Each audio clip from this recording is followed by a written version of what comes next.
Hey guys, what's up? It's me, ViBE, and we're doing another replay analysis. With...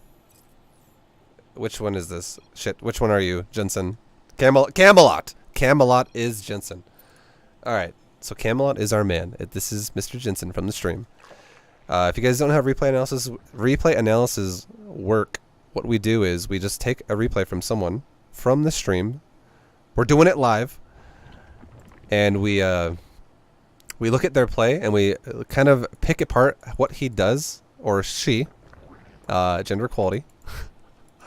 we pick apart what the person we're watching does to see what they're doing well and what they could do better. So I like to give tips on how to improve their gameplay overall. And in this game, I'm actually going to back it up. Did you go 12 gas? Okay, no, you went 13. This is a 13-12. Okay. So what we're about to see is... I'm going to speed it up back to that point now. This is a 13-12. This is a all-in. This is the definition of all-in. What the goal of this build is going to be is it is going to be lings and banelings. I guess you could... We'll see how you do your gas here in a second, but ideally this build has the most power if you get banelings with it, because this gas is really early. If you just wanted to go for speedlings, you could take your gas at like 14 supply and have the same effect. Because of like pressure, pretty much, but it would allow you to have an actual like expansion follow-up faster. So we'll see what he does. It should be banelings. This build is 100%. The best outcome of it is if you make banelings, and he's still mining gas past 100. So yeah, it's going to be banelings. So we should be seeing a baneling nest go down here in just a minute. We have a lot of lings being made. The perfect way to play this build is to drone up to 14 supply. And then make an overlord, and then you save larva on the hatchery, because if you go 13 gas 12 pool, what'll happen is if you do it like this, if you drone up to 14 then right after that and make an overlord, as soon as the pool finishes you will have 3 larvae popping out of the hatchery if you've done it correctly. Like, you know, the way you do it correctly as well, if you don't know what that means, is you make a larva out of the hatchery within the first second of the game. Like, you don't delay that. And if you do this, if you make a larva at the first second the game starts, and then you never let the hatchery hit 3 larvae up until this point, your third larva will generate, once you already have 14 drones, to give you 17 supply the second the overlord pops. Like the pool and the overlord and also 3 larvae will be popping all around roughly the same time, so that you can make 6 lings the second the pool's done, with maximum saturation that you could have squeezed out before that. That's how you do it perfectly. And then you just keep making ling after ling after ling, and eventually you will make a queen once you can afford it, and you will also make a baneling nest. I would recommend, when you make a baneling nest, taking one of the drones off gas. Personally, that's what I would say. But you only take the drone off gas once you have 50. So like right now, you should be making a yeah, I like this. And then you keep making lings, and then you make a queen. I like your build execution so far is good. I like it.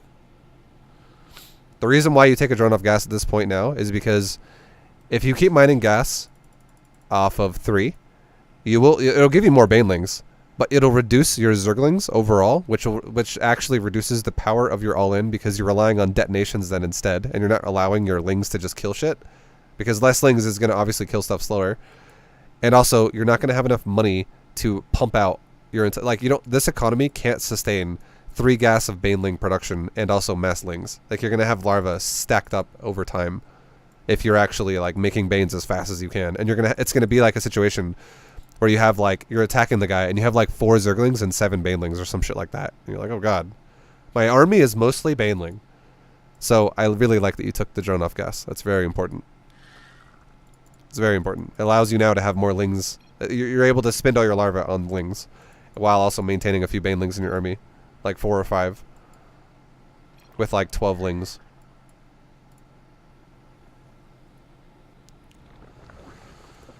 Okay, so you ran around the map with the first group of lings. That's fine. If you want to do that, what I would recommend you do is, if you want to be sneaky like this, what you should do is you should actually just morph banelings ASAP, I would say, over here. Because here's why, okay? This is why. I'm going to explain this. Actually, but see what you do first, then we'll explain it. If you run into his natural, I think it's wrong. Okay. Here's why.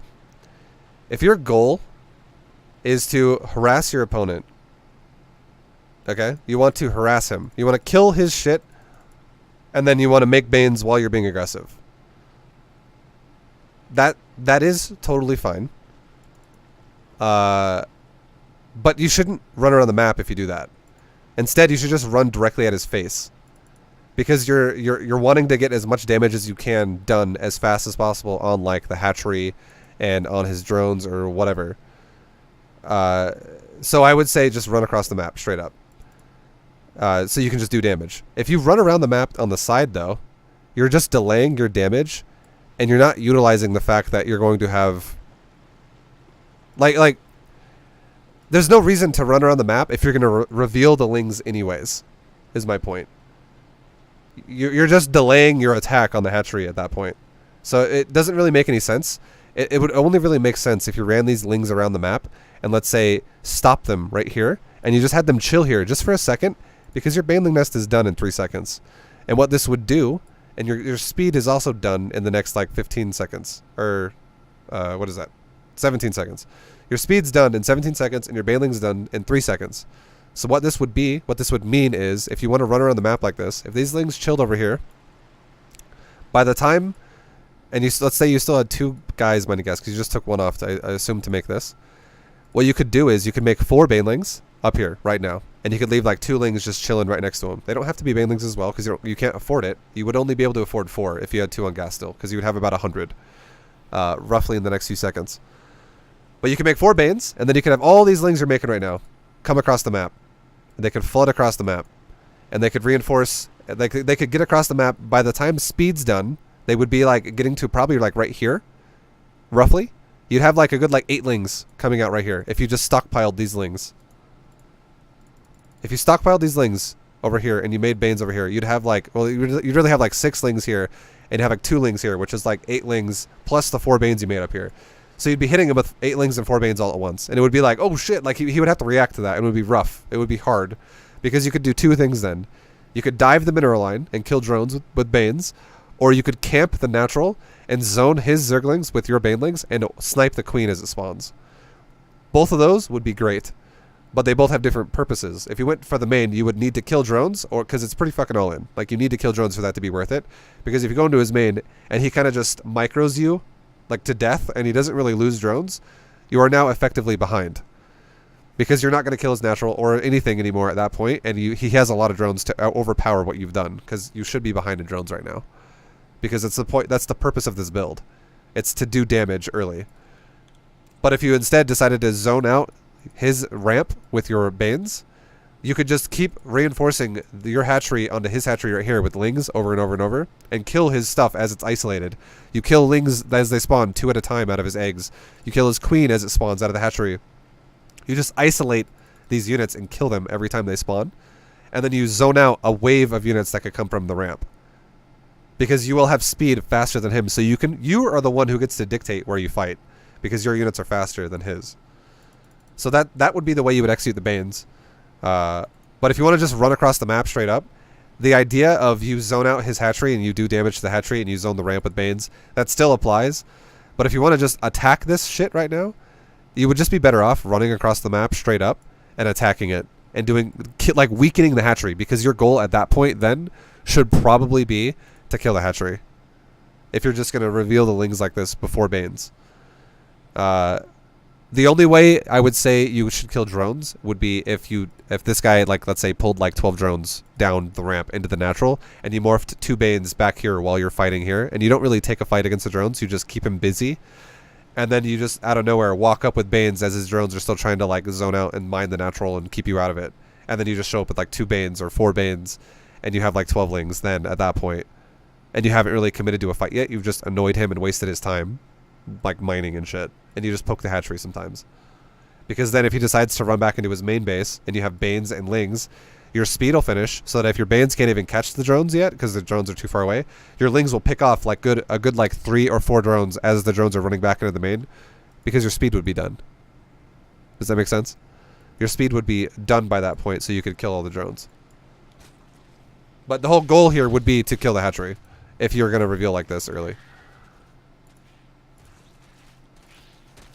Like this hatchery could have taken an additional like 500 damage, basically. Or like 600 damage if you didn't run this way around the map. So right now, the hatchery would probably be around like 500 health. Instead of 1100. So it would be much weaker. I like that you're not taking fights. You really shouldn't take fights. You're zone. So I like that you're doing this. Right now, your lings, I like that you're attacking the hatchery too. You need to... Because you're going to reveal before Banes are surprising him. I guess you could run it... Like, again, you have the two choices. Okay, you could do either one. You really could go into the main or zone. It looks like you want to zone. Because you have him on move command over and over.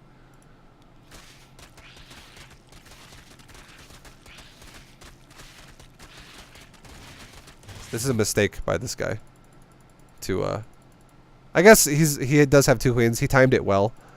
But pulling drones is... How many drones is he actually pulling? He's only pulling 3. Okay, that's fine. I thought he was... I wasn't... Like, it looked like he was going to pull his whole mineral line or some shit. And that's a huge mistake against this.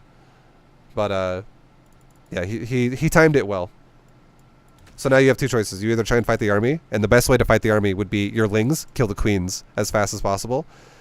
Like, you would want to move command your lings to probably, like, right here.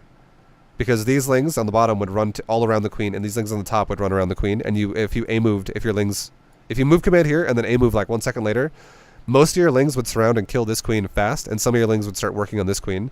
And if your Banes just walked, like, right there, just walk forward. Don't even have them on A-move, just walk forward. And if the queens have to take time to kill them, if the queens take time to attack the Banes, they're not killing your lings then, which buys your lings like a good 3 to 4 seconds to kill the queens. All you want to do is zone, or if you can, like, let's say 10 lings are on top of a Baneling, then obviously, yeah, you want to fucking A-move it and attack that, because that's like a juicy hit. You did what I just said, too. This is really good so far. Your lings right now should be killing this queen, and your Banes should be zoning his lings out. Every single time a ling dies, when a queen's still alive, is a mistake. That's good for him, bad for you. Because that's how you could start losing this fight overall, if your lings start getting thinned out like this. So these lings should not be chasing these lings. So yeah, like, your Bane could have done that job by itself. Your Bane could have made these lings run around no matter what. And this queen just got... And the drones over here, this drone has 1 kill, this drone has 2 kills, this queen has 1 kill. You just lost 4 lings up here, while your lings on the bottom chased. So that was a big mistake by you. Because if you would have had the lings run up here, this would all be dead, and you would have probably lost half the amount of lings that you did.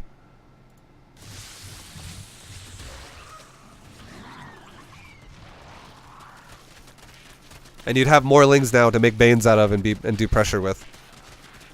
All it takes is one good fight, and you win the game in this kind of a situation.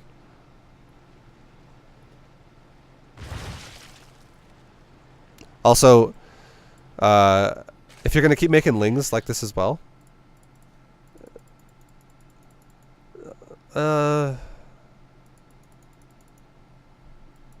it's hard to say. You're actually only mining off of one drone on gas, so I think it's fine. What I was gonna say was, I think you should actually take a queen before the natural and do more pressure faster. But you're actually not trying to pressure as hard. This is like a lighter version of pressure. Because you have less gas mining, so you have less Banes overall. You will have access to less Banes. Like, you have, like, the initial 2, and then that's kind of, you know, you can have, like, 2 at a time, like, peppered on Banes. It's not ever going to be enough to, like, overpower a spine or some shit. But yeah, I don't mind it. I actually don't mind what you did. Because you took the natural, I don't mind that you only have 1 on gas, and you took a queen late. I don't mind that.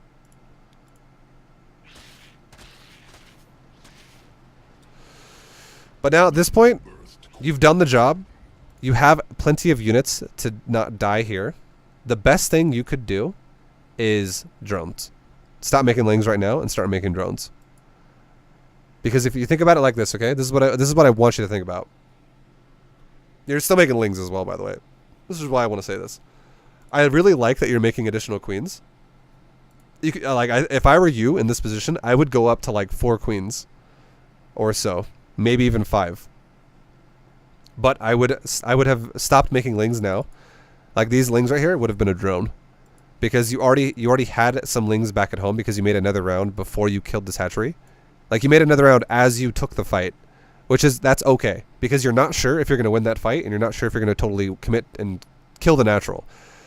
But as soon as the natural is dead, which is these units were after that, so it's, or they were before it, sorry, so it's okay.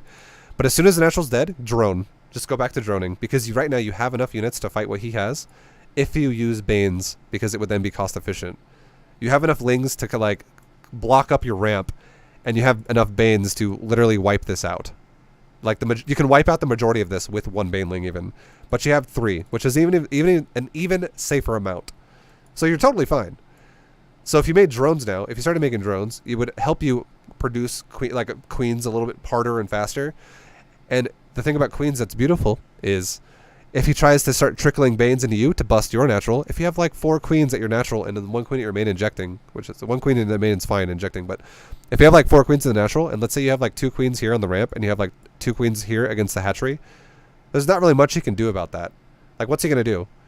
Is he going to run Banes into your queens? Like, your queens, those 4 queens is actually like super formidable with the amount of DPS they can deal, especially if they start building up energy to transfuse. Like, they can really kick the crap out of Lings. And then what is he going to do as well if you have, let's just say, hypothetically now, okay? Let's say you have 4 queens in the front of your natural. Let's just say you want to control the front of your natural, and you leave like 1 Baneling on the ramp, and you have like 2 more Banelings behind your queens. And what's he going to do then? If he trickles in like 1 or 2 Banes at a time, 4 queens are going to snipe that shit so fast. 2 hits, and a Baneling's dead. Or sorry, actually from 4 queens, 1 hit from all queens, and the Baneling's dead. Because 4 queens do 32 damage, and a Baneling only has 30 health. So they're going to just be wiping Banes out left and right. And if he comes in with, like, let's say a clump of 10 Banes, and you just send out a few Banes into his Banes, like, you're going to make this big explosion that it's going to be really hard for him to engage, basically. It's going to be really cost efficient for you to deal with that, is what I'm trying to say. If you just make drones and queens. Because all you have to do is cost efficiently deal with 1 fight with Queen Bane against this guy who's going to, if he wants to, 1 base all in you off Baneling Zergling now. Then you'd be good. You'd be great. So you really need to start droning, is my point here. Because you guys are you're actually still down in drones. You're going to be down even further now. You're down by 2 now. But you've created a situation where you can macro, but you're turning it into an all-in again. By making these Zerglings, you have to be aggressive.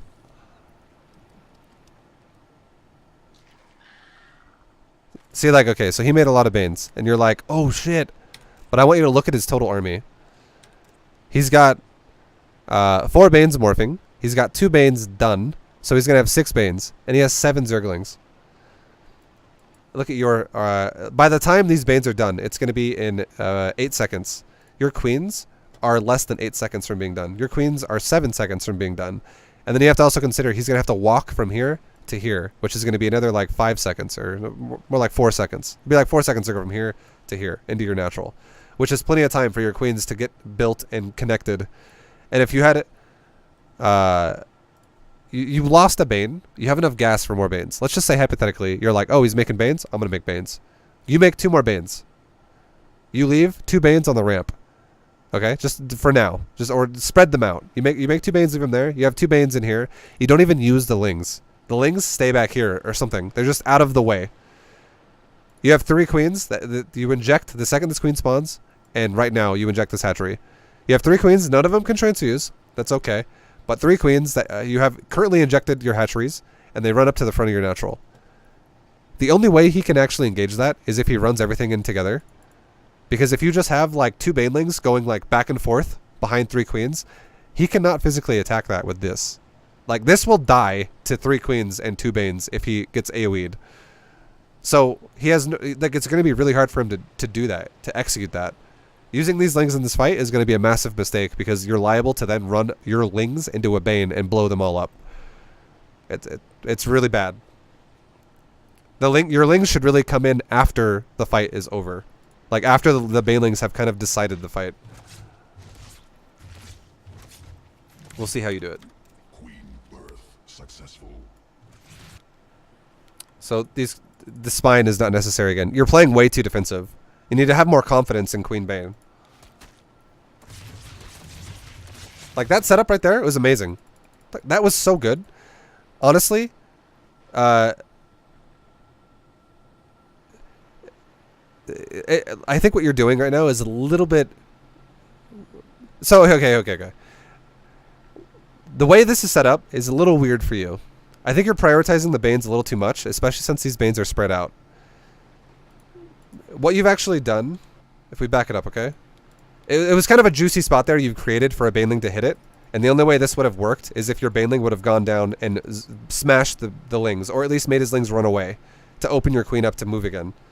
I think running your Queen away from the ramp was actually a mistake. It looked okay. It looked like a juicy hit for Banes, but you know, in reality, it's a mistake. I want you to look at the time here, the timing of everything. Here's your Lings, okay? Here's the Queen. You ran up the ramp with the Lings. I think that's fine. But if your Banes stayed right here, your Banes should stay right here. The Banes should be behind the Queens. Okay? The Banes should be behind the Queens. And right now you have enough time, easily, if you had a Baneling right here, to grab these two Queens and put them together. You're not getting surrounded the second this Queen spawns. If a Baneling was, like, these Lings could be out of the fight. I like that you took them away. But if you had a Baneling right here, this Queen could move to right here. And this Queen over here that you built in the main could be injecting the hatchery and coming over here right now. So you could have 3 Queens guaranteed grouped up right now.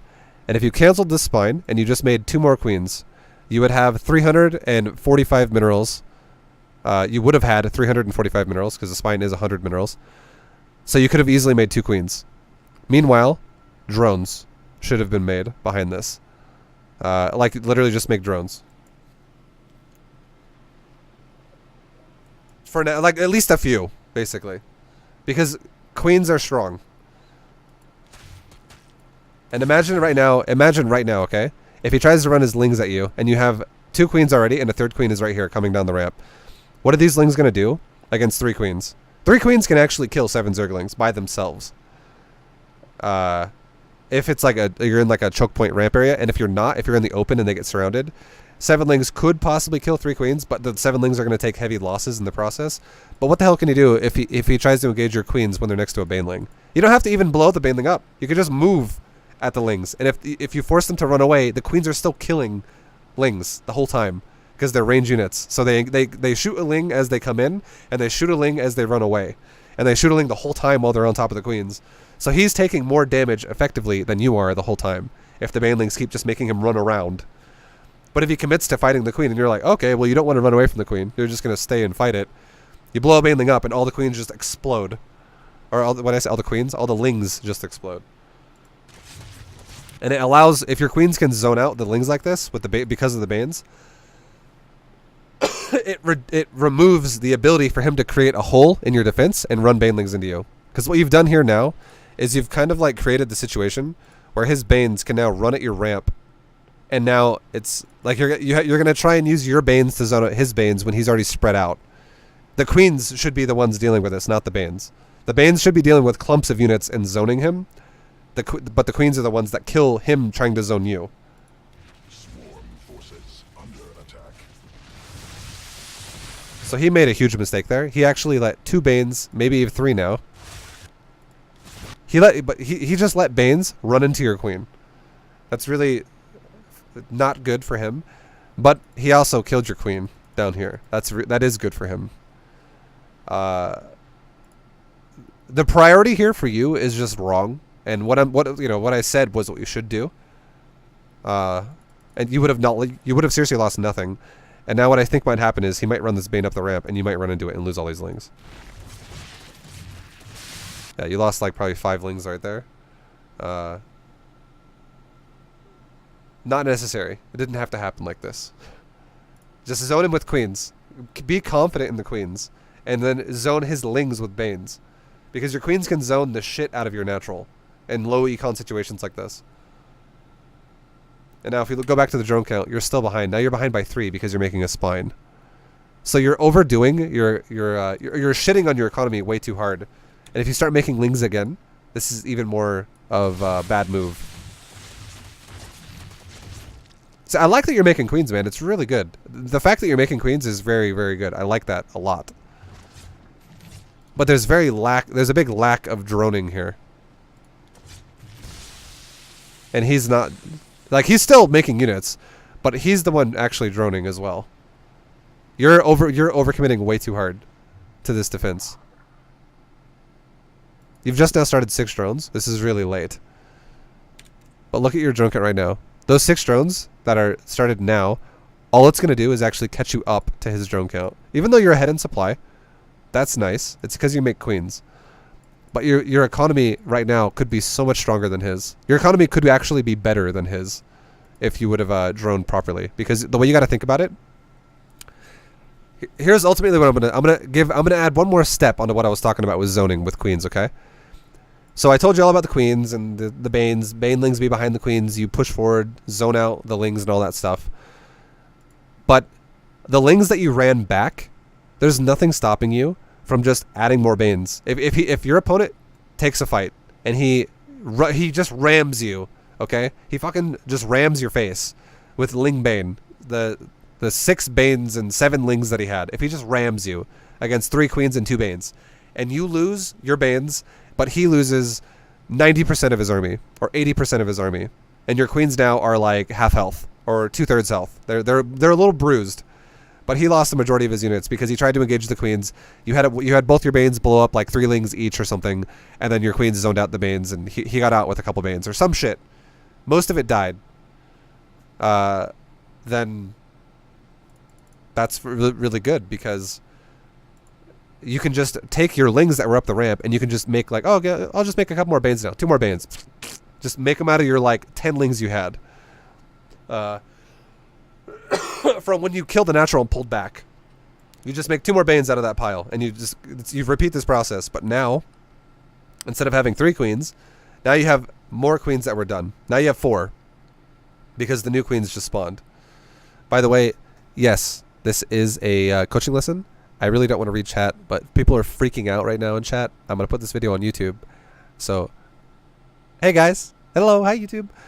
Sorry, I am streaming at the same time, and the chat's freaking out right now. They're like, why is nobody talking to me? It's a replay analysis. So, chillax. Going back to the game. So if you had like 4 queens and like 2 banes, same process happens again and again and again and again and again, and then you get to drone behind it, and your droning allows you to do something like a transition. Like you could go into a Roach Warren, Evo Chamber. You could just transition out of it. You're not stuck into this like super all-in, basically, of no eco, no economy. Spinecrawler is super unnecessary. The Spinecrawler is necessary if you don't have banelings. And you're trying to defend this like you did a 12 pool gasless, and then you killed the opponent's natural with just 12 pool gasless, and you come back with just queen mineral only units, and now you're like, oh, I need to make some banes because I need to make spines because if he makes banes, how am I going to defend that? You know what I mean? Like that's okay. If you don't have access to your own banes, spines are okay because you have so much minerals to work with because you're going gasless. But if you have banes, this is it's like a redundancy. You don't need this. This is overkill. All this does is like this Spinecrawler basically was like him walking 2 banelings in and killing 4 drones. It's expensive as fuck right now, and it just sets you back. Under attack.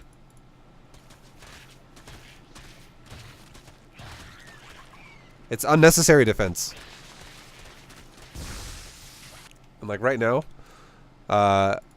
what you just did, I think was unnecessary as well, because if you would have left these lings back at home to be a pool of banes,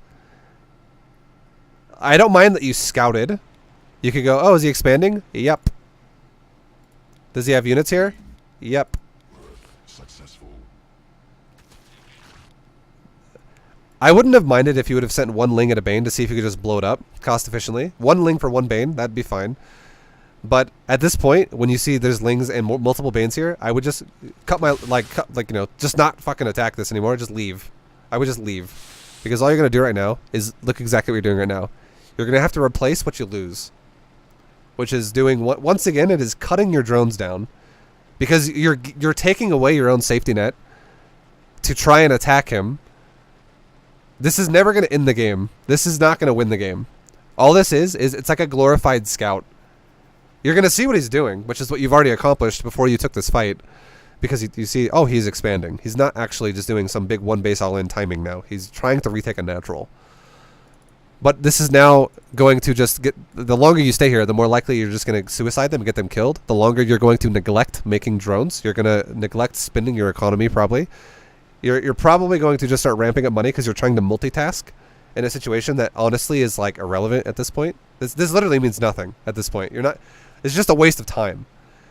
And again, the biggest one of all is you're going to, if you lose these units, you're going to have to remake units, which again just delays droning more.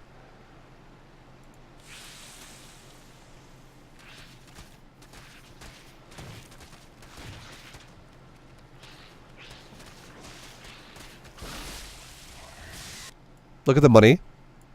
Look at the larva. You should be making, like right now, instead of going, like, because right now this is what you're doing, okay? This is what's happening. You're like, oh, micro, okay, move, micro, okay, no, go down here, okay, go up here, okay, that Bane, split, okay, okay, my ship blew up, okay, well, we got ceiling stuff, I'm gonna split. It's like 15 seconds of, like, irrelevancy, you know what I mean? It's like fucking waste of time. But instead what you should be doing is you should literally be hitting SD. You could literally be doing nothing besides hitting SD. Spending, every single time you get 50 minerals, you spend it on a drone. SD. That's what you should be doing. Because you both have terrible economies. And if one of you just made a good economy, you'd win the game.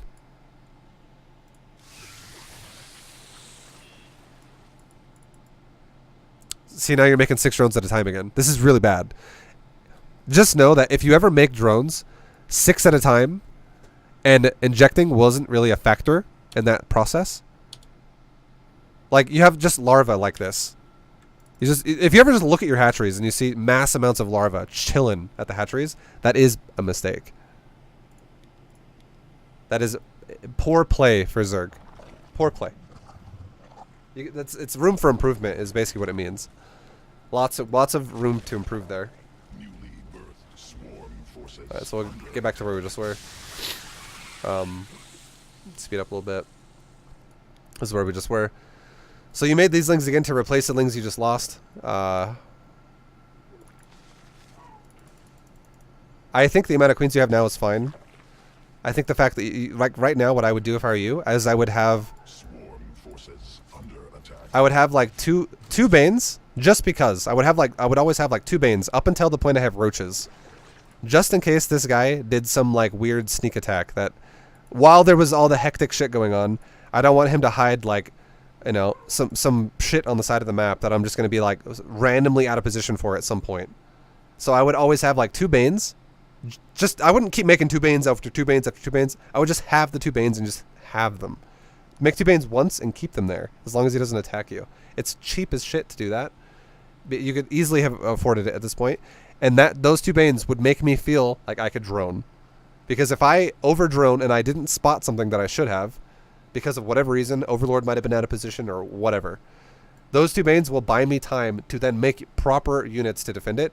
It's playing really fucking thin greed line of possibly dying. But it's totally viable because you have queens. Like, if this guy had 16 lings down here and you have 4 queens and 2 Banes, you could fucking zone out 16 lings with 4 queens and 2 Banes and make units behind it if you so needed to. If he started making like 8 Banes and was going all in with it. But yeah. Biggest problem here is just lack of droning. 100%. The lack of droning is real in this game right now. And now you're moving out again. If you make units again, this is a massive mistake again. I don't mind that you scout, but you don't have to send your whole army to scout every time and then remake it.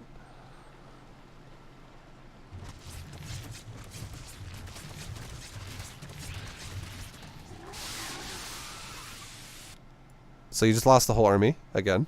You're going to lose an Overlord as well, which kind of sucks for you. But you could have done that same exact job. Like, obviously, this is bad too. You don't want to rally your Overlords. You obviously know that. That's just you getting overwhelmed and you're like, oh shit, Overlords are going to die. I know you're not physically telling them to do it. It's just a rally point. But you gotta watch, spend less time trying to be fancy and micro and is natural all the time, and spend more time making sure your macro element is proper. Like, you're not having Overlords running to death and making drones, and you're actually making drones. That should be more of your focus. Stuff like that. Properly setting up a build. But if you would have sent, like, let's say 2 lings instead of 6 into his natural, you could have had the same result. Run into the natural, see if he's droned it at all, which he has. Look at your natural. Look at his natural. This dude has droned the shit out of you. He's already up by 7 again. When you actually had the advantage because you killed his natural. Your opener actually was set up in a way to be macro oriented because you took a fast natural, but you did not drone it at all. So you're setting it up all right, but then you're failing at execution of it in the towards the middle part of it. Because you're once again you have once again set yourself behind on drones because you keep doing these weird like way too much focused attention on these attacks, and you lose your army every time. Even if though it might not be big, if you once again have to now go, oh shit, I need to remake Lings. It's just like another step, and it's like he's taking steps up, you're taking steps down in being in who's in charge of this game. And you're focusing too much on like you're focusing your Lings for a second there. You are making drones now, but look at what you're doing again. You had like almost 600 minerals. You're making 11 drones. This is not okay for Zerg.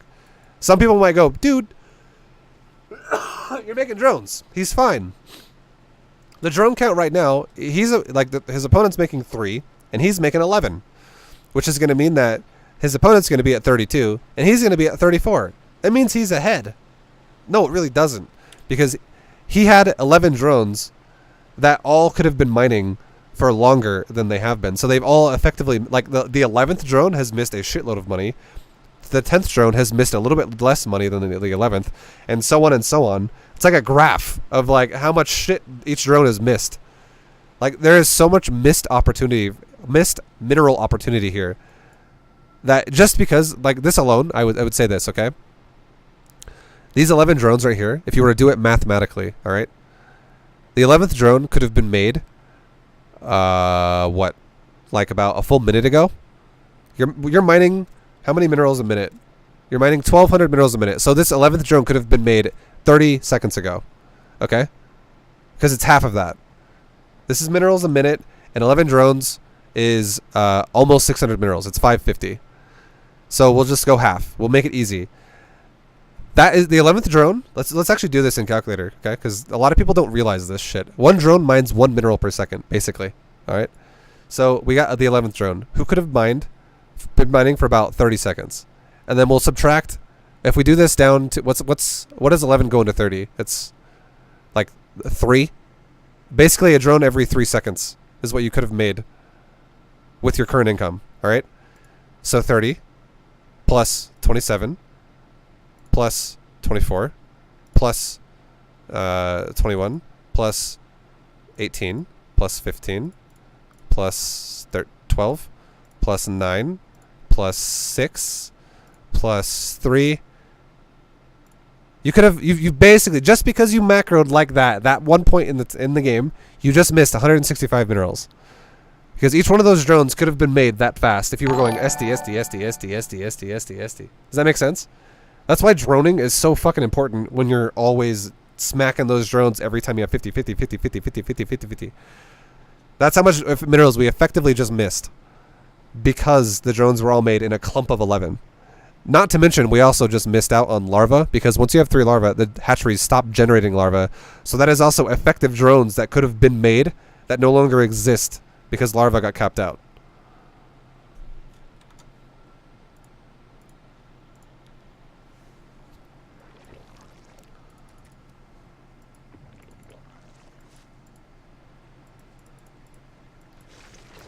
Moving on. It's all droning, man. Seriously, like most of the time it's just like a worker problem. It's almost always a worker problem.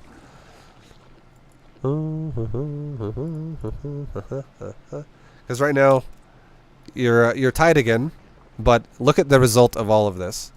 You're pretty much tied with his worker count. You guys are very close together. He's actually only ahead by 1. Yo, by the way, thank you for the host, MJ, and thank you for the sub, Johnny. Oh, thank you guys. Much love. Tier 2, I love you, man. But look at what the result is of this game. We have a lair, we have a baneling nest, and we have an evo chamber. And we have only 11. What the fuck are these drones, dude? Are they like just coming down from the natural? Yeah, they are. You just rotated them. They were actually oversaturated as well. Or no, they were just built. This was the 11 drones. I'm sorry. It was the 11 drones just now. Okay. No, it did oversaturate. It went to the main and then it came back to the natural. So it's just, you know, a little bit of a miss up there, a mess up. But again, this is where we were at just now. This is where I paused it. So we have an Evo chamber and a Baneling nest and a lair for you, and a tiny bit of creep spread. Creep spread's fine. It doesn't really matter that much. It's whatever.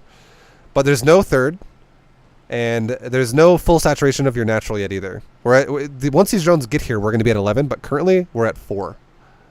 That have been mining this whole time, up to 7 minutes. But that's it. Now for your opponent, we're at 14 on the main. We got 11 on the natural. He's also undersaturated by a bit. But he has, instead of an Evo chamber, he has a spire that is already 13 seconds of the way in. So you both are 2-base layer. He's got a spire going up. You haven't really committed to layer tech yet.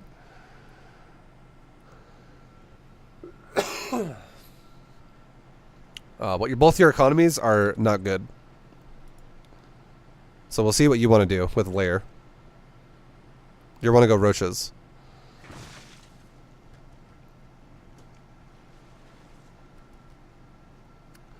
Another thing I'll recommend for your build here is what I think you should do. If you want to go for... There's 2 ways to do this, okay? One way, if you want to go for roaches and you want to open speedlings, what I want you to do is I really want you to open up with... you can do with the aggression you did this game, that's fine. But I don't want you to take a second gas. I do not want you to take a second gas at all for the first part of the game. When the time I want you to take a second gas, at the bare minimum, when you should start a second gas, is when you're fully saturated on 2 mineral lines. This gas is way too early, because you're gonna get to a point here in your resources where you're gonna have probably 400 gas before you actually spend it. You just had almost 300 because you started a weapon upgrade, that's fine. You could have easily started this weapon upgrade off of 1 gas as well. But you're going to have like 300, or maybe even... You're going to have about 400 gas. About 400 gas sitting in the bank before you actually start effectively using it. This is not really optimal for your resources. Because what it's doing is it's slowing down your larva production and your drones more. It's slowing down the amount of units you could have. It seems weird, right? You think like, oh, if I take gas sooner, I can make more roaches later. But really what happens is, if you take gas sooner, it fucks your drones really hard early, which makes you not have as many roaches later. Because you can't physically afford it. So, gassing way too early in this game is always really bad, and a lot of people make this mistake. Like, 99% of players in StarCraft that are not in, like, Masters 1 or some shit, or above that, like most players make this same mistake. They gas way too much, way too fast. But, yeah, here's what I want you to do. You have 2 ways to do it. One is you open up a speed. You do whatever you want to do, but you take 2 base saturated, you take a 3rd base, and when you have 2 base saturated and you have a 3rd, you take a second gas, and from there you can decide, do I need to make roaches now, or can I make a little bit of roach, like a lot of roaches now, or can I make just a tiny bit just to keep myself safe, and can I drone my 3rd and take a 3rd gas, or even like drone my 3rd and take even a 4th gas as well. Like, droning should be a bigger goal here.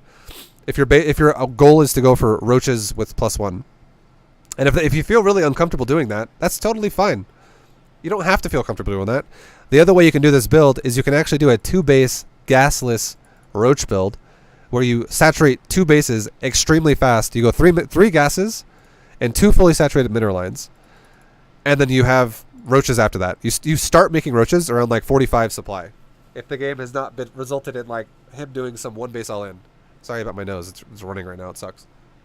If the guy hasn't done some 1 base all into you, you could get away with that, because you can put like an Evo chamber, a roach warren, and you can put a queen in between it.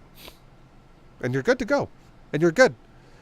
That's great, because if he all-ins you, you can block up your wall and you can just make roaches. If he does not all-in you and it's something like this, you would be able to actually get a good economy to slam out roaches with a nice timing, and it would win a lot of games. It's actually like a build people still do in fucking like top 50 GM, gasless 2-base roach. And then behind the timing, when you push out with +1 speed roach, you take a 3rd then. Like, it's a legit build. It's super good. It's super easy to do as well.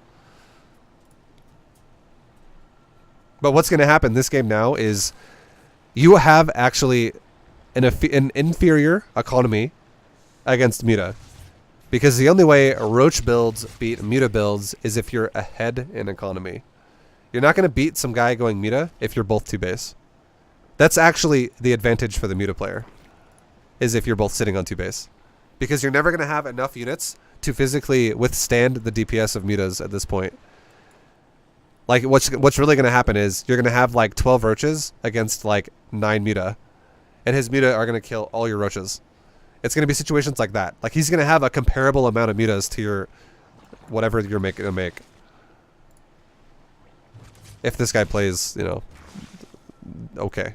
His economy is also undersaturated. Like, I don't... If one of you guys just, like, fixed your saturation, you would fucking win. This is very bad. This is very bad. He's... Think about it like this, okay? This game has been 8 minutes long. You can fully saturate 2 mineral lines by, like, 4 minutes. Okay? Especially... Even with how this game went. Oh, we'll just say 4 minutes could have been full saturation on 2 mineral lines. Or we'll say 4:30. Okay, 4:30. I'll be generous. 4:30. At 4 minutes and 30 seconds, we could have been saturated on 2 fully saturated 2 mineral lines. Now, you mine at 1 mineral a second, okay? That is how drones work. If they have optimal saturation, 2 per patch, you're mining about 1 mineral per second. Now, this is 4 minutes of time that have gone by. Or 3.5, okay? So 3.5 minutes is 210 seconds. So 210 seconds have, that's 210 minerals that have gone by. And we have to do it for all the drones that have been missing, which is 5. So just because this guy hasn't saturated properly in this time in the game, he could have saturated, like I said, like 4:30 is, it's not even like you have to be a pro gamer to execute that. Like, you can totally fucking do that if you just make the drones. This guy's missed out on like over 1,000 minerals because he just won't fucking saturate his natural. Up to this point, in every second that goes by, he's missing 5 minerals. 5 minerals. 5 minerals. 5. This is what it looks like.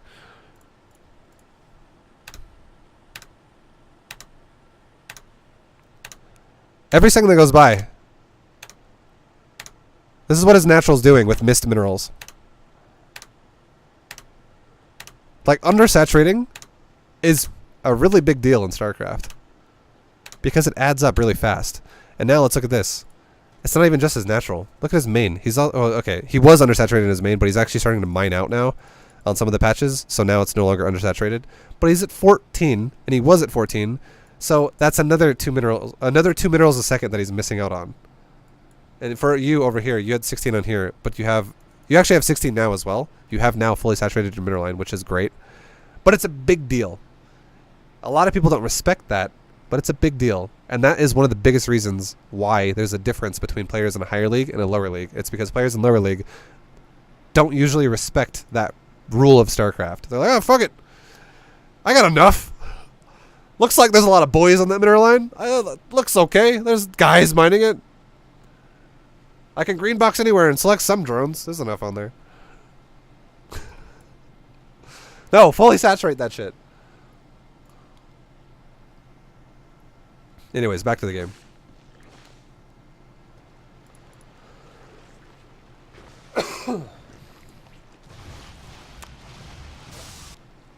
Alright. Let's look at drones again really fast. You guys are both pretty low still. This is a very low eco game. Now, your third is totally dead, so you'll have to cancel it. That's fine. Oh, that's not really fine. It sucks for you. But canceling it was the right call there because there's no way you would have defended that. If you would have tried, his lings would have surrounded you on your queens. All your queens would have died, and then his lings would have just ran into your natural, killed spores, and you would have lost the game. But he can't really end the game right now either. At this exact point, he doesn't really have the ability to end the game because he doesn't even have enough mutas to kill like a spore crawler cost efficiently. If he were to fight that spore with 7 mutas, you know what would happen? He would lose all 7 mutas, and the spore might die. Like, guaranteed, that spore would fuck these mutas up pretty bad. Now, if you have even one queen with a spore, and there's 7 mutas there, you will guaranteed win that fight with a spore and a queen. Even more so if there's a transfuse. Like, these mutas will have well, they'll all die and kill nothing. And you have 4 queens here, and it's sport, so you're totally fine from the mutas. And he only has a total of 14 lings, and you already have a spine. And the queens also are effective against the roaches as well. But you have a roach in production. You have 10 hydras about to spawn. You're not going to die. This is not when you die. No one's going to die right now. But here's the problem. He now has map control. And that's not a position you like to be in when you're fighting mutas. You don't ever want to be in a position where the muta guy has map control and has more bases than you. That's how muta players win. And this is the result of your economy early game. This now is the position you've been put in because of the early game, because of the lack of drones and the lack of everything. So now you're gonna have to switch gears here and go, all right, well, my opponent has map control, so now I have to do something cost efficient. One way you could do something cost efficient is you tech to something that's cost efficient. Hydras are not cost efficient units. You do need them either way, like ideally, because you're stuck here. It's going to be really hard for you now to push out of your base, so you do need them. But cost efficient units against something like Infestor, or against something like this, would be something like an Infestor or a Lurker. I would say an Infestor would be better, because an Infestor is like a dual threat unit. It can deal with the mutas and the lings and the banelings, air and ground. A Lurker could zone out the ground really fucking hard. It could kill all the lings and all the banes, so your hydras don't have to deal with the mutas as well. Or they'll have to deal with the mutas as well as dealing with the ling bane at the same time. The Lurkers will handle that part. But then you need enough money to be able to sustain not only making Lurkers, but having enough hydras to overpower the muta, which requires a good economy. And if this guy has more bases than you, that's fucking scary. So I would say Infestors are your best bet here, and you're going to hope to God you just get like some juicy fungal, and he clumps everything up, and it's like, oh, holy crap, you just got the most cost-efficient fight of your life. Because all this guy has to do right now, in his if I was playing his perspective, all I got to do is zone you into your natural, do not let you take a third, just keep you zoned in, kill the creep, keep you contained, and spread out overlords in my own base, so I don't get nightist or some shit. And then I just make drones for my, like, I spin my gas on mutas, so I can keep the contain going. Keep the contain going harder, and then I just make drones for my third. I just drone at my third, and I even take a 4th base, and I might make gases for my 4th, but I keep making all my gas go into mutas, and I keep making all my minerals go into drones until I fully saturate a base. That's what I would do if I were this guy, because that's how I'm going to contain you all day, and I'm eventually going to build up enough of economy to where I can just throw banes at you non-stop. Banes, banes, banes, banes, banes, banes, banes, banes, banes, banes. Banes all day. You just die to banes at that point. Now, that's what I would do if I'm him. That's the best way to play this game out from his position now, because he has map control. Now, if I'm you have 2 options. One is you Nidus him. If you just go, all right, fuck it, this is really bad. I need to make a Nidus right now, and I need to get like an Overlord into an Overseer down here, run it into his main, and if I can somehow get into his main with like 5 queens and a bunch of hydras, and I can like run to the ramp before his army gets back, especially if he's like out of position, you could like run the queens here, so his banelings get stuck on the ramp all day, and your hydras just spread out in the main and just like, hey mutas, you want to fight? Let's go, bro, come on. And you just wipe out the spire, the lair, the whole economy, and then as soon as you kill it, you just leave. You're like, all right, let's just go back to my base now through my Nidus, unless he just like threw his whole army away in the process of trying to defend it. Then you win the game automatically. But a Nidus would be one way you could try to get yourself back in this game, because right now you're behind. Another way would be to just say, all right, fuck it. I'm going to make Infestors, and I'm going to slowly crawl into a 3rd base. This is the harder way to do it, because it's going to be playing for a longer game, and you honestly need to outplay your opponent. Every time he attacks you, you need to have the engagement of your life. Like, you need to be making the best fucking micro situations for yourself, because he's always going to have more than you, because he has map control. That's how it'll work. But if he ever throws his army away because he gets a little too aggressive, and it's like he commits into a bad fight, that gives you the ability to then counterattack and kill him. So those are really your only 2 options from this point on. If you do anything besides that, you'll slowly die.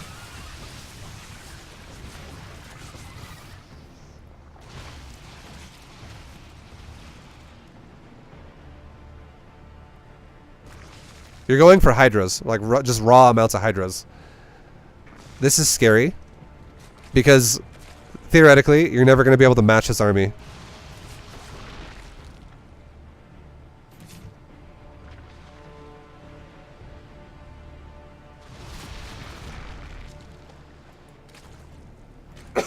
He actually saturated his third base to a point. Still not fully saturated, but he is in the process of making drones for it, which is good for him.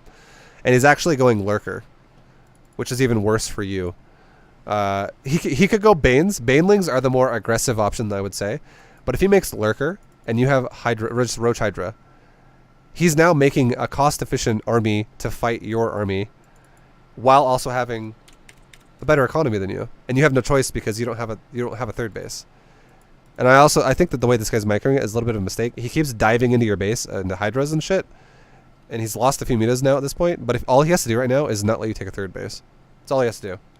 So if he does not deny this, this is a massive mistake by him.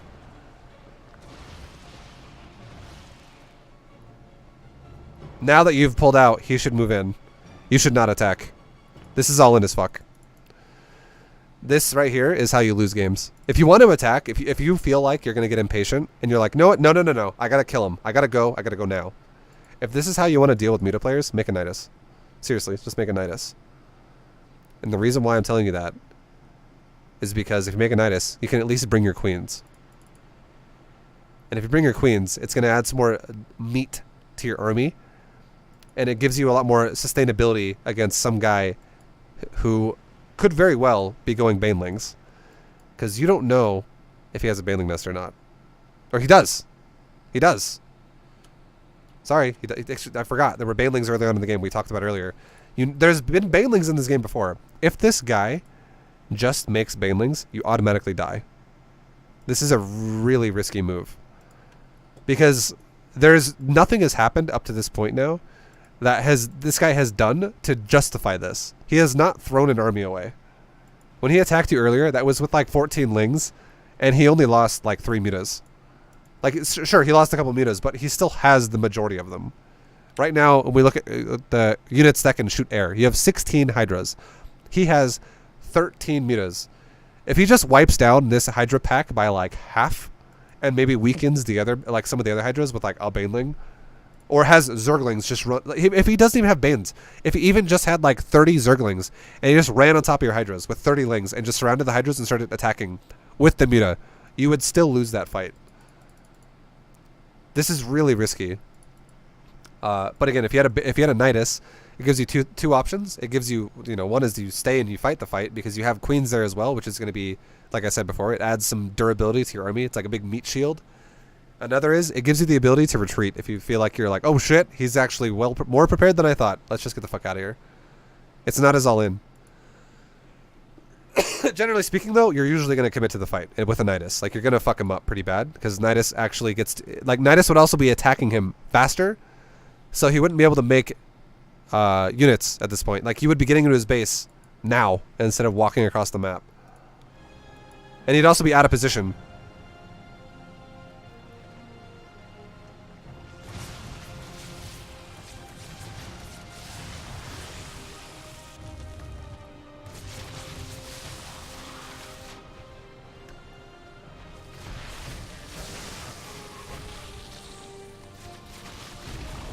That shouldn't have happened, honestly.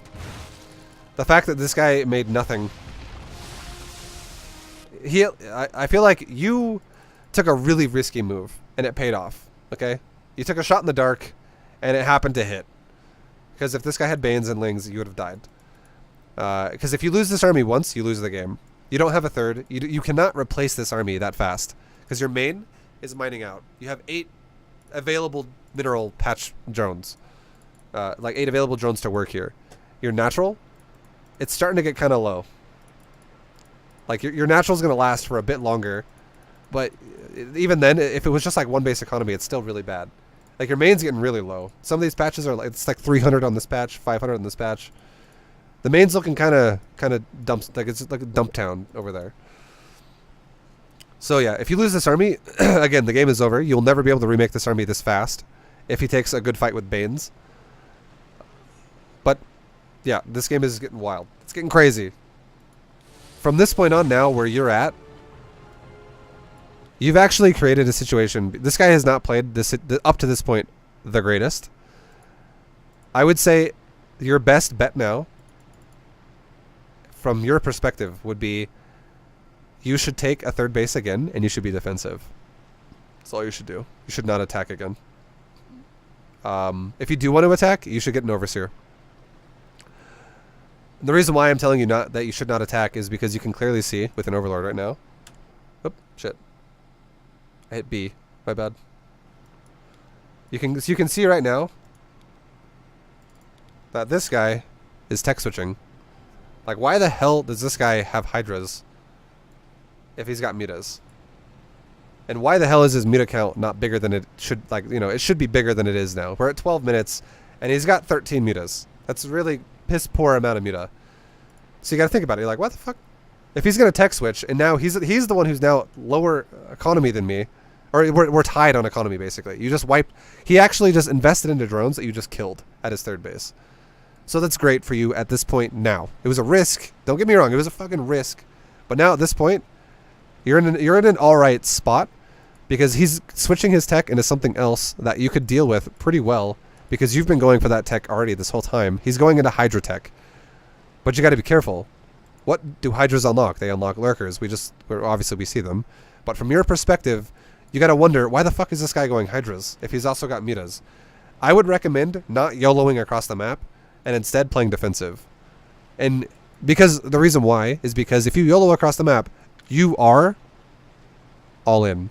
Like that is what you are. You have no follow-up to it. If you lose that fight because of some reason, like lurkers, you're dead. You don't have a recovery. Like, you will not be able to stay in the game if he crushes your army. It's a risky way to play, basically. It's like if you were to play like poker, it's like going, you know what? Fucking all in. Pre-flop. Let's go. It's like, oh shit, this guy's got balls. It's crazy.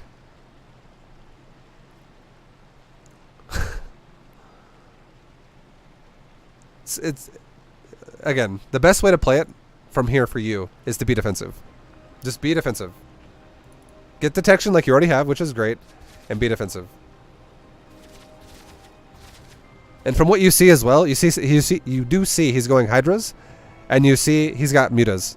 You know what an answer that's like wonderful against both of these units is? It's fucking Viper.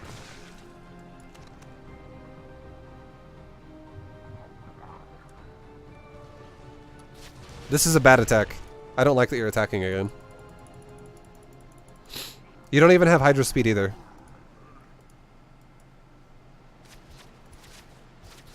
There's a lot of like little things here in this game that's if I were you, I would be alarms would be like going off like, oh shit, bad things are afoot.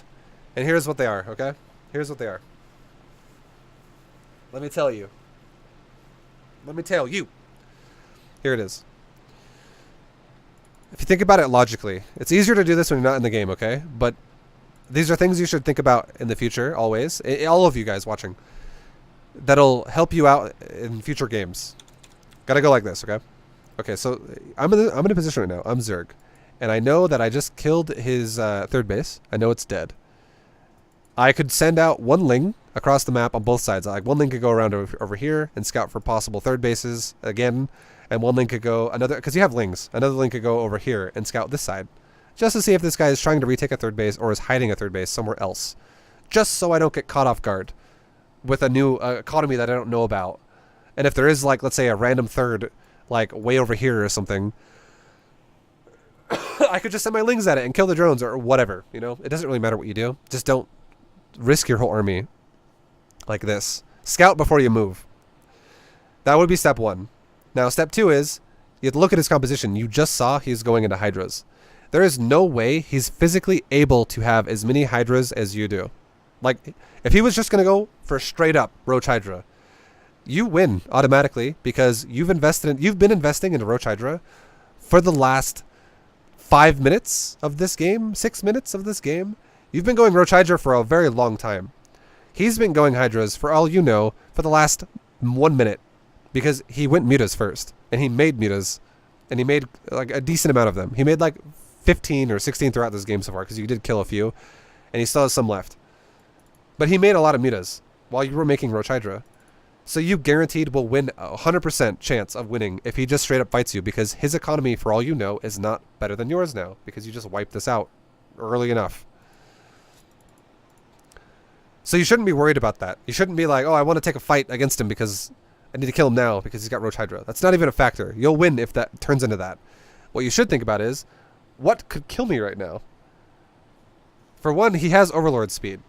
That's like, okay, is he going to scout with that? He also switched into Hydras. If I were you, this is what I would be thinking. I'd be like, all right, there's no fucking way you can win with Hydras. So what could he win with if he win Hydras? Okay, Lurkers. Lurkers could be like an option here. Because it's it would be a cost-efficient way to fight this army. Like, what should I be afraid of? Oh, like, 8 Lurkers would kick the shit out of this. Also, what else could he do? With what I've just seen. Okay, he also invested. Not only did he go Spire, not only did he also fly around with his mutas and kill all my overlords. So now I have no map vision at all. But he also got Overlord speed, and he has Hydras. If he goes Lurkers, and I somehow attack into a Lurker defense, that will be really bad for me, because obviously Lurkers are really cost efficient against this. They're gonna grind me up basically. Also, not to mention, you're playing risky here with only having one Overseer with the potential Lurker tech that he could have.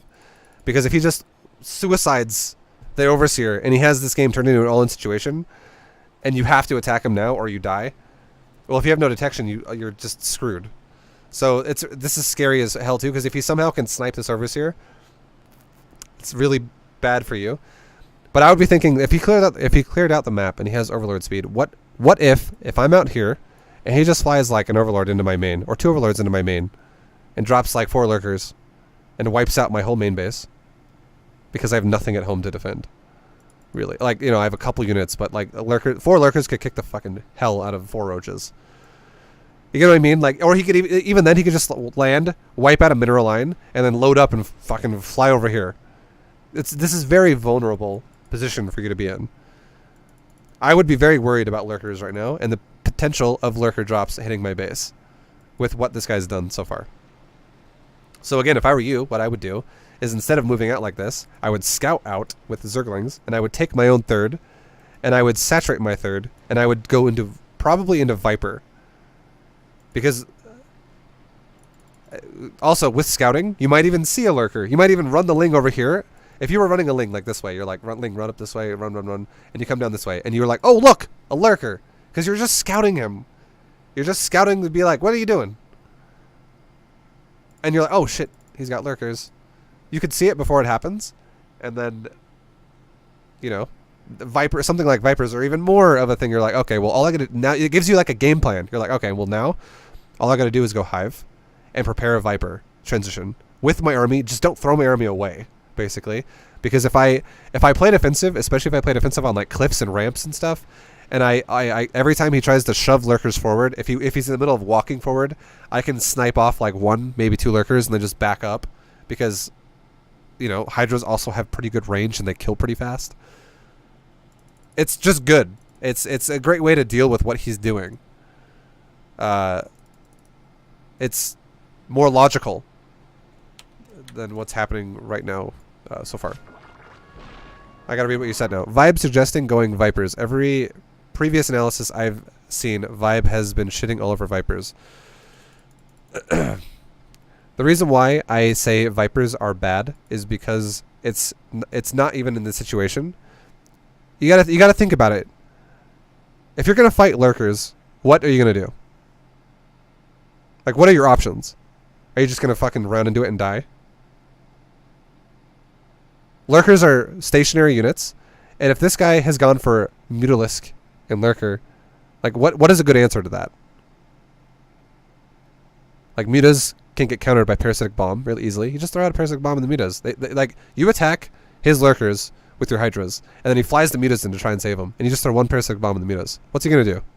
His mutas are gonna fucking just disappear. They're gonna just evaporate. And you engage the Lurkers. His Lurkers are currently burrowed. And you just go, alright, they're all like, the 8 Lurkers are right there. And you Blinding Cloud the Lurkers twice. That's great. It's amazing. It's a amazing use of Viper.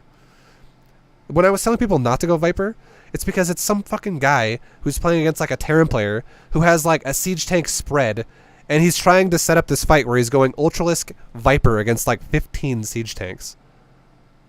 It's fucking terrible. Like, that's why, like, different matchups have different results, okay? Different units have different strengths and different weaknesses. A Viper is actually really good in this situation. I don't think a Viper is a bad unit. I have never once said a Viper is a bad unit. And if anyone takes previous analysis that I've done by thinking, oh, Vibe just thinks Vipers are bad, that's not true. I think in this situation, Vipers are great. Vipers are like the best unit you could make in this situation because every single ability they have is good here. There's nothing that can hit you. If you stand, if this guy burrows right here and your army stands right here and you have an overseer, you see everything. What if you fucking stand right there and you just abduct one lurker, one lurker, one lurker, one lurker? You just abduct them. What can he do to punish that? Nothing. Like he seriously can do nothing. But let's say these are siege tanks, and they're spread out here, here, here, here. It's a siege tank spread, and I stand my army right here, and I'm going to abduct him. What can he do to punish that? Like, there's a lot of things he could fucking do. If he's going like full mech, every time I could try to fly in, a Thor could just blow me out of the sky. Tanks have 4 more range than lurkers do, so my army is going to most likely get shot more often against tanks than it will against lurkers. It is so fucking easy to outrange lurkers and abduct them with a Viper and kill them. Like, there's a lot of utility here to a Viper, and then the ones I said Viper's not good here, Viper wasn't good there. Like, it's a different scenario. It's a different situation. All right, I'm gonna move on. That point is I'm gonna tangent so hard on that. I'm just gonna move on. This is a fucking meat grinder right here. Also, Corrosive Bile is not the best against lurkers if they're already burrowed. I gotta say this as well. Corrosive Bile is 7 range. Lurkers are 9 range. Corrosive Bile also takes a second to go off. So if a lurker is already burrowed, okay? A lurker is already burrowed. Ravagers run forward to Corrosive Bile them. Guess what's going to happen to those Ravagers? In the process of them running forward, they're going to be running towards spikes from the lurkers that are coming at them to then launch off their shots, and then they're going to run away. Some of these Ravagers are going to get hit. Guaranteed. It's going to happen.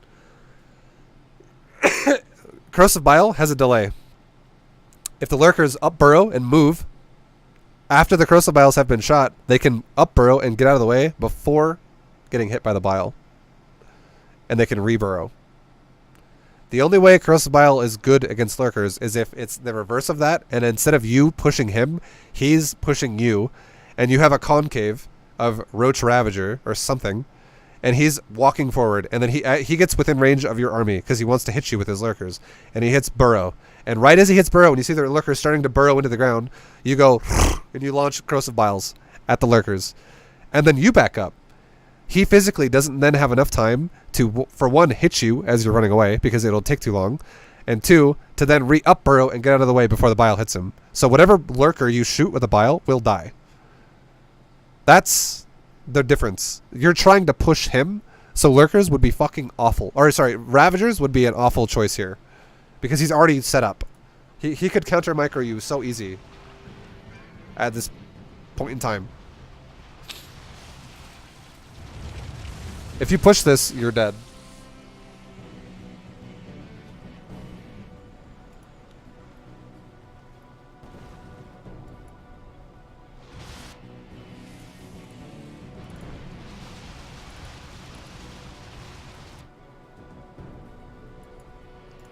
See what I mean, though? Like, this is what I was talking about. What I said earlier was that your best goal here, your best bet, is to scout, see what he's doing. And I think, again, Vipers in this position would be great. But I said also to take a third base and defend your shit. Like, just be defensive. Because look at the result of what's happened now. You pushed across the map to try and attack him, and you went, oh, shit. Like, I can't. Like, this is going to be a bad fight. And what was the result of it? Your third just died. Your third just got denied again because you're out of position. So you're once again behind. You set the game up in a position where it was like maybe even again with the risky attack you did. Like basically you did not get punished earlier by pushing blindly across the map when he could have easily had Ling Bane and killed you. And you got the upper hand on that because you killed his third that was completely undefended because he was going lurker. But now you just did it again a second time, and you left your base entirely exposed and undefended, and now your third's dead, and now he's got a third again. And now he actually can't lose his third because he has lurkers defending the 2 entrances to his base. So if you like, the result is your Hydra's just walked away from your hatchery to let it die. That's ultimately what just happened.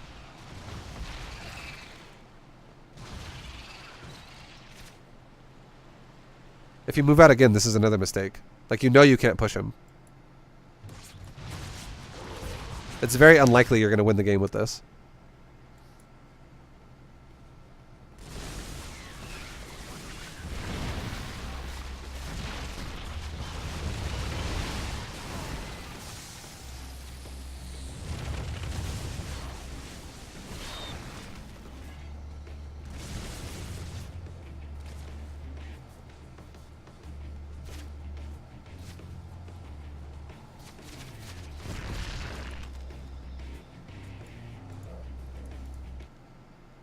Okay, well,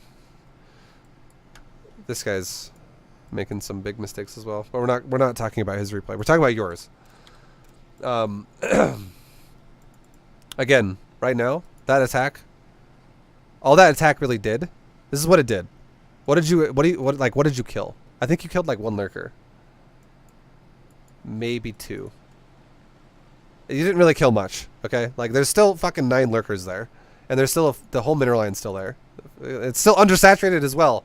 15 or 3 every second, boys. He's missing 3 minerals every single second that goes by. In 1 minute, that's 180 minerals down the drain. Back to you.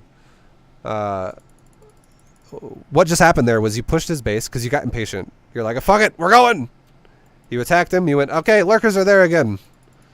He's got lurkers again. Like, you already knew he had lurkers. You were just kind of hoping he fucks up. You're playing hoping your opponent makes mistakes. That is actually a terrible way to play StarCraft. Like, if you want to get better, okay? A lot of people play like that. A lot of people play in a way where what they do actually is it's like really wrong, but it'll only work if their opponent makes a mistake. So if you play in a way where you're just like, I hope my opponent makes a mistake right now, just know that that ideology, that concept is actually incorrect. The incorrect way to improve at StarCraft, because you're putting the game, instead of in terms of like you just having a skill and getting better, you're putting the game in a gamble situation, which is not skill based at all. It's just it's like it is the definition of a gamble. You're just like, oh well, we'll roll the dice and see what happens. Because what you just did there was you moved out hoping to kill him by maybe his shit would be out of position and you just get lucky and you kill the base, but he wasn't, so he defended it. But now all this has really done is it's delayed your third again. And you're now a 2-base Zerg for 15 minutes. And if you do it again, this isn't going to happen again.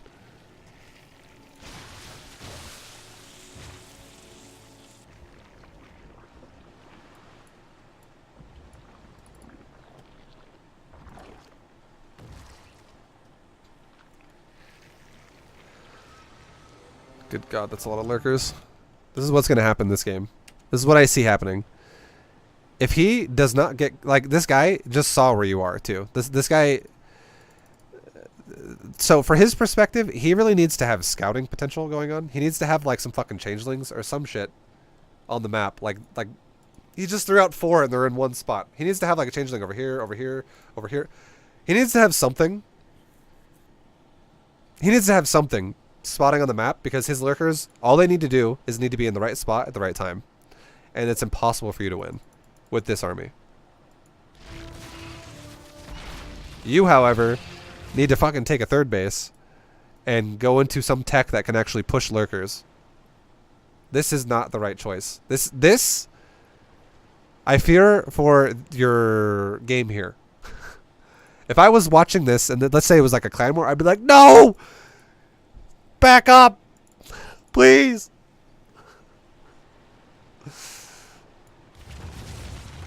Thank God you didn't fight that. That would have been really bad. I think you're way too impatient.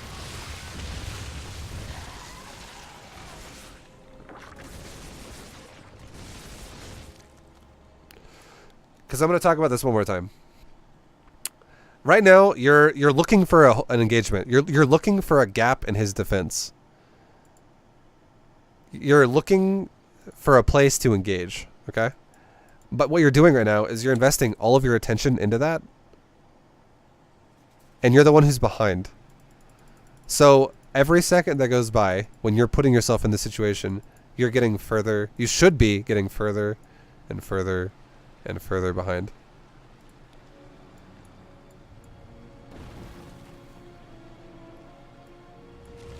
This guy doesn't scout very well. Like, he's so blind as to where you are. He just doesn't know. He's like, oh, you could come from anywhere. Make a fucking changeling! Okay, going back to this.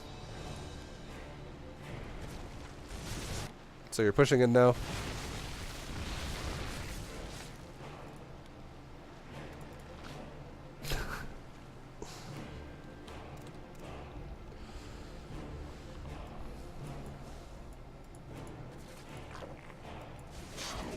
You're going into Spire. Spire's okay. I think actually, if you're going to go into Spire, you have two options. One is you can go Broodlord, or one is you can go Muta, because the Mutas would be way riskier though. Like, both are kind of risky in my opinion at this point in the game, because you have less money than he does. If this guy, if you go, let's just say you go Broodlords, okay, hypothetically, you go Broodlords, and this guy makes his own Vipers, and he also has Hydras, because he already has a shitload of Lurkers, but he makes like 20 Hydras and 4 Viper, and you have like 6 Broodlords come forward. He could just abduct you, and there's no way you could protect the Broodlords. They die when they push like this, and that is a cost inefficient way for you to break this, especially if you have worse economy than him. The second would be if you go Muta. If this guy made no Spore Crawler or no anti-air at all, yeah, sure, the Mutas would just kill all the Lurkers because they're air units. But he has Hydras, so Mutas would be a bad choice as well at this point. Like, you're most likely not gonna be able to break it. You're gonna probably die. So Spire is a bit of a questionable choice, I would say, in this position. I would love Viper for you to break this. Roach Hydra Viper is actually insanely good in ZvZ when your opponent goes for Lurkers. Sequences spun, swarm mutated, mineral field.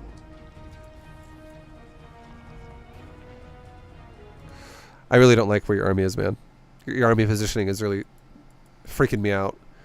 Because here's the thing. I'm just going to give you another idea as to why I think what you're doing is actually really risky and really game potentially ending. If this guy just went, you know what? I'm going to move out. And he pushed. He just pushed you with like 10 Lurkers. Just 10. How many Lurkers does this guy have? He's got 17. Let's say he pushes you with 10 Lurkers. Okay? 10. And then all of his Hydras. He pushes you with 10 Lurkers and 14 Hydras. And he comes right down the center. Or he kills these rocks and pushes right here. He just comes across. And then he sets up Lurkers. And he like kills this base and he beelines it right here. He puts 10 Lurkers right there. And he starts killing your natural.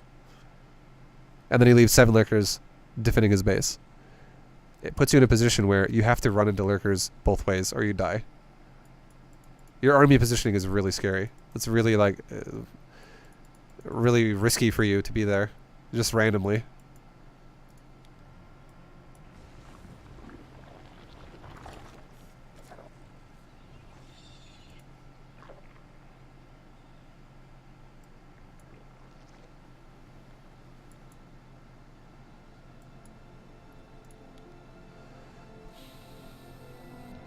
Mineral field exhausted.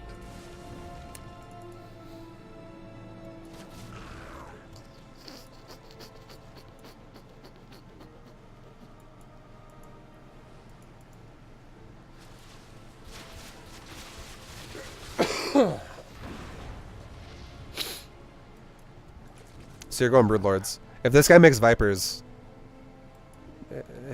he'll kill it.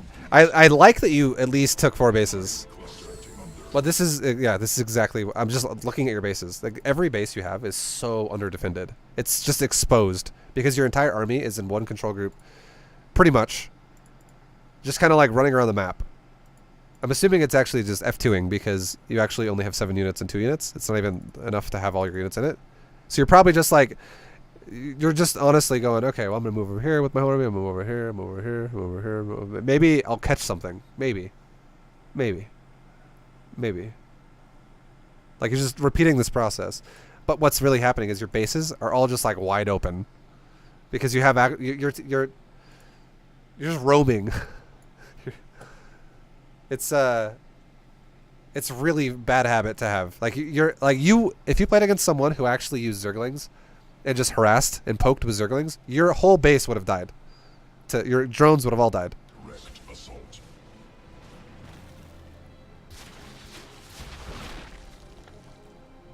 Mineral cluster. If you play like that.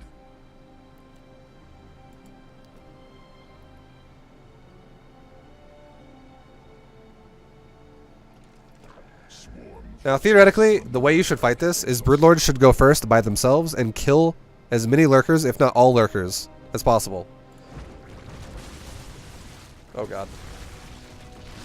Swarm forces under attack. But here's the thing. This guy actually, you gotta think about it like this too.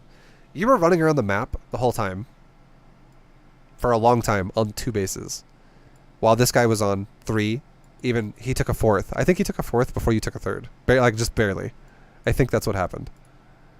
This guy, ultimately, though, he just has more money than you. He's had more money than you almost the entire game. Because you're overly aggressive. He could have totally made Viper, because you have 6 Broodlords. If he has, like, 20 Hydras and like, 4 Viper, he could be like, abduct, abduct, abduct, abduct, abduct, abduct. And he could abduct you into Spore Hydra. Guaranteed, all your Broodlords would die before they could get away from that. They would all die. And all that becomes is a loss of investment for you. But instead, he chose to go Corruptors, which is equally as bad for you, because this is a lot of Corruptor, and he will insta-kill all your Broodlords. These Broodlords are not going home. They're dead. But this is because he's had just more money than you all game. He could do shit like this. He can do the more expensive route, like make 13 Corruptors now, and just be, fuck it, 13 Corruptors. He's made 6 Broodlords. I'm going 13 Corruptor. How many actually does he totally have? He has, okay, there's no more anywhere else. It's just 13. And now there's nothing stopping him either from being like, well, now I'm going to make my own Broodlords after I kill his. This is a money problem. It is a 100% a money problem. And if you had Viper, your Viper timing could have hit earlier than your Broodlord timing did. And Corruptors wouldn't even be existing at the moment. Because this guy actually, earlier on in the game, he made, it was like a few Hydra, no Roach, no Ling, no more Muta. He had some, but no more. It was just Lurker. He made like he made 17 Lurkers. He made even more than that because a couple of them died when you poked up that over here that one time. He just made lots of Lurkers. Vipers would have just been like pulling these Lurkers to their deaths over and over. Viper. For this scenario, Viper. Swarm forces under You're dead at this point though. Because this is why. This is why you're dead. Your army is 100% concave meat shield. It's a Roach Hydra. You have 2 Infestors, which is not really enough to impact the game that hard with what he's got. He doesn't have like 50 Marines that you can fungal till they die. He's got Hydras and Roaches and Lurkers and now soon to be Broodlord Corruptor. His army is very durable. It will not die.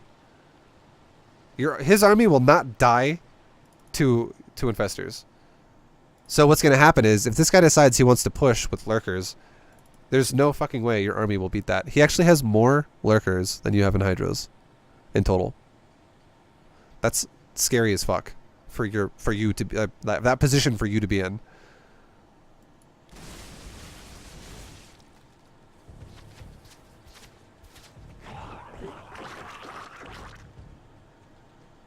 Now your Infestors have, one of them has no energy. So, this situation, okay?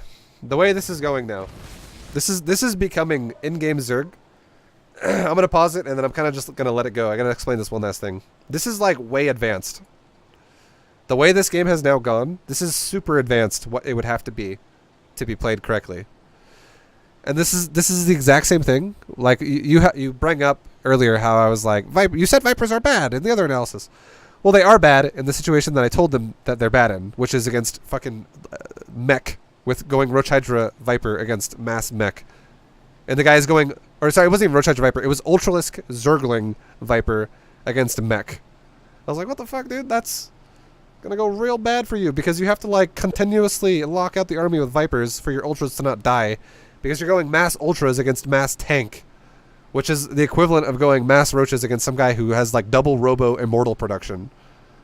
It's just you're basically playing rock, paper, scissors, where you're like, I have a pair of scissors, and I'm going to beat the shit out of that rock. I'm going to cut that rock in half. No, that's not how rock, paper, scissors works. I'm sorry to break it to you. The rock is actually going to smash the shit out of the scissors, and that's the end of the story. So, for this game, for you, you're overcomplicating the game because you did this weird shit where you were like, low eco, aggressive, into now Broodlord push. This would have worked great against Terran or something like that, but against Zerg, it's not the same. If you want to go Broodlords against Zerg, you have to keep in mind, Zerg is the most mobile race out of every single race. Okay, that is the advantage of Zerg. You look at Terran, you look at Protoss, you look at Zerg. What is their advantages and disadvantages? The disadvantage of Zerg is their units tend to get shit on quite often, pretty fast. Like, oh look, he's got Psionic Storm. Oh look, there's like a fucking lot of tanks shooting me. Oh look, Snipe is owning me. Oh, look at the Marines stim packing and killing all my Zerglings.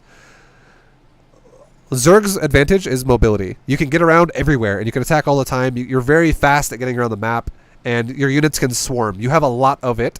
Your units tend to die really fast. When you look at units lost in Zerg games, the Zerg is almost always going to have a lot more units lost than the other races will, because that's how Zerg works. You can make a lot, you're fast, you get around everywhere. That's Zerg. It's swarmy. That's Zerg. So, I kind of went on a tangent on that Zerg thing, because it has no fucking impact on what I'm about to say now. So I'm sorry, I apologize. If you go Broodlords like this, okay? If you go Broodlords, the way you play Broodlord, a Broodlord game, is it's a very slow unit. It's super fucking slow. It's a snail. That's actually the kind of connection I was trying to make there. I remember now. Broodlords are slow. Alright? Super slow. So the way Broodlords work is you slowly control the map into a point where your opponent has no choice but to take a fight. That's how Broodlords work in ZvZ. If you can make a fight happen where your opponent has to fight you or he dies, that's how it works. So the way this would go, if you're going to be going Broodlords like this without having map control early on in the game, is you would have to creep spread your bases, you would have to make a shitload of static defense, and you would slowly take expansions. You'd be like sporing up, spining up, expansion. Your Broodlord army would be centered around your new expansions that you don't want to die. And then every time he would try to take a fight, you cost efficiently crush him with something like Broodlord, Viper, and Fester. And you could have Zerglings counterattacking and forcing fights. Like, oh, I'm going to kill his economy over there. I'm going to kill that base over there. I'm going to poke over here. That's how you'd want to play Broodlord in ZvZ. Doing shit like this in ZvZ is really easy for another Zerg to beat the shit out of it. It's like, oh, look, my opponent made a few Broodlords and he wants to push me because I have Lurkers. How about I just make some Viper or Corruptor? And then it's just your Broodlords die. There's nothing you can do about it. So your Broodlords need to always be connected with static D in this matchup, which is why it's played differently. This matchup is way more mobile, aggressive. Because let's pretend this, okay? Pretend this. Let's say this guy. Let's just say this guy hypothetically had no Corruptor. This was actually just like 4 Viper, and the supply that was extra was all Zergling, and he just went like this. All these Lings went around over here and attacked this base, and some more Lings ran into this base, and some more Lings ran into this base. He ran into your base with like 50 Zerglings. Okay? And then like 4 Viper just abducted your Broodlords into his Lurker Hydra. You can't fucking help your Lurkers. Or sorry, you can't help your Broodlords with your army, because if you run into Lurkers, you die. Like, you're going to die if you run into the Lurker. And if your Broodlords go forward like this to be able to attack and they just get abducted, they're going to die. Like, your army has no way to fight that. And your base is so exposed that it will die because your army is so fucking slow. Does that make sense? Like, you have to play a slow crawl with a Broodlord style in ZvZ. Swarm forces. Alright, we'll watch the fight now. Attack. Let's watch, boys. Let's watch the lurkers. Just fucking chew it all up.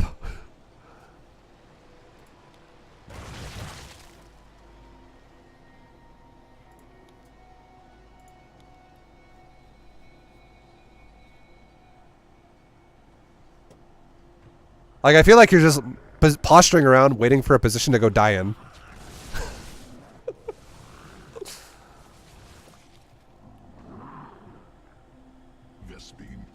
And there you go. This is exactly what happened. I fucking said this would happen.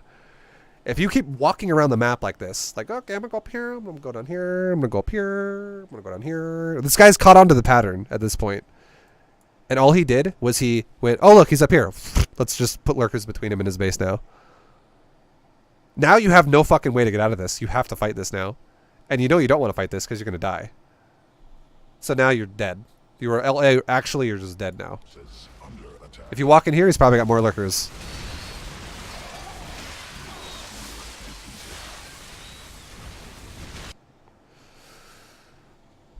Make Vipers in this matchup. They're good. Alright, guys. That concludes replay analysis. Actually, no, it doesn't. I'm going to recap really quick. Just one thing. Because Camelot, Jensen, you have... You know, it's not like I'm not trying to like harp on you too much where it's like, oh, you're just playing bad. A lot of things I was trying to give a lot of tips, so I hope there was a lot of stuff that came out of this game in a productive way for you that made sense. I like whenever I do these things, I always try to be really thorough with what I'm talking about. Like I basically, a lot of people might just be like, dude, just make drones and attack over there. Okay, cool. Like, they don't tell you shit. They don't tell you anything. I try to get really fucking in depth here because I try to act instead of just telling someone, do X and the result is Y. Make roaches and win. That's fucking super vague. And it doesn't really help somebody learn the game. Instead, what I'm trying to do is I'm trying to actually give you like the logic behind why you do something. Like, why the fuck do you do X? What do you think? What are you supposed to think about when that's supposed to go in your brain? Is to like, okay, well, people tell me I should make Viper. Why the fuck do you make Viper? Like, it's not supposed to be so vague. There's a reason for it. The reason why you make Viper is because this guy was making mass fucking lurkers and just turtling, and there's no way he can stop Vipers from just picking his base apart. It's like playing Angry Birds. Okay, he set up a base, and you're just launching fucking birds at it and just knocking it down. Okay, that's Viper. All right. It's a bad analogy, but because you're not actually sacrificing the Vipers.